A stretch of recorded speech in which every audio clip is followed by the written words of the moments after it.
ভাঙছে নদীর পাড়, বিলীন হচ্ছে একের পর এক স্থাপনা। ভাঙন হুমকিতে থাকায় সরিয়ে নেওয়া হচ্ছে শেষ সম্বলটুকু। প্রতিনিয়তই ভাঙছে মানিকগঞ্জের নদীবন্দর পাটুরিয়া ঘাট। প্রবল স্রোতে ক্ষতিগ্রস্ত হচ্ছে পন্টনগুলো। ইতোমধ্যে বিলীন লঞ্চঘাট ও ৪ নম্বর ফেরিঘাট, ৩ ও ৫ নম্বরও ক্ষতিগ্রস্ত। কোনো রকমে জোড়াতালি দিয়ে চালানো হচ্ছে ঘাট।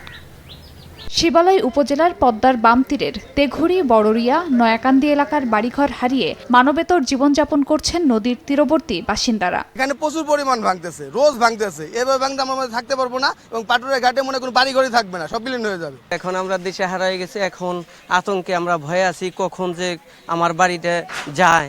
বিআইডব্লিউটিএ বা পানি উন্নয়ন বোর্ড তাদের কোনো লোকজন বা পরিদর্শনও আসে নাই, বা ইমার্জেন্সি যে কোনো ব্যবস্থা তাও তারা পদক্ষেপ নিতেছে না। পানি উন্নয়ন বোর্ড বলছে, শিবালয় উপজেলার পদ্মা নদীর বাম তীরের ভাঙন রোধে প্রয়োজনীয় পদক্ষেপ নেবে বিআইডব্লিউটিএ কর্তৃপক্ষ। আর বিআইডব্লিউটিএ কর্তৃপক্ষ বলছে, আশপাশের এলাকায় ভাঙন রোধে পানি উন্নয়ন বোর্ড কাজ করলে ভালো হয়, তবে প্রয়োজনীয় বাজেট পেলে কাজটা দ্রুত বাস্তবায়ন করা সম্ভব হবে। পদ্মা নদীর বাম তীরে শিবালয় উপজেলা অবস্থিত।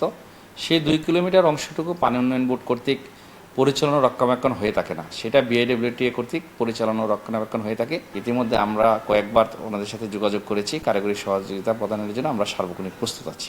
আশেপাশের যে বাড়িঘর ভাঙন হয়েছে, এগুলো আসলে বাংলাদেশ পানি উন্নয়ন বোর্ড কর্তৃক কাজগুলো যদি করা হতো তাহলে এই বাড়িঘরগুলো রক্ষা করা সম্ভবত। প্রয়োজনীয় বাজেট পেলে আমরা অতি দ্রুত কাজটি বাস্তবায়নের ব্যবস্থা গ্রহণ করব। চলতি মাসের ৫ তারিখ থেকে পাটুরিয়া লঞ্চঘাটের ৪ নম্বর ফেরিঘাট, ৫৭টি বসতবাড়ি ও ৫০ হেক্টর ফসলি জমি নদীতে বিলীন হয়েছে। সময় সংবাদ, মানিকগঞ্জ।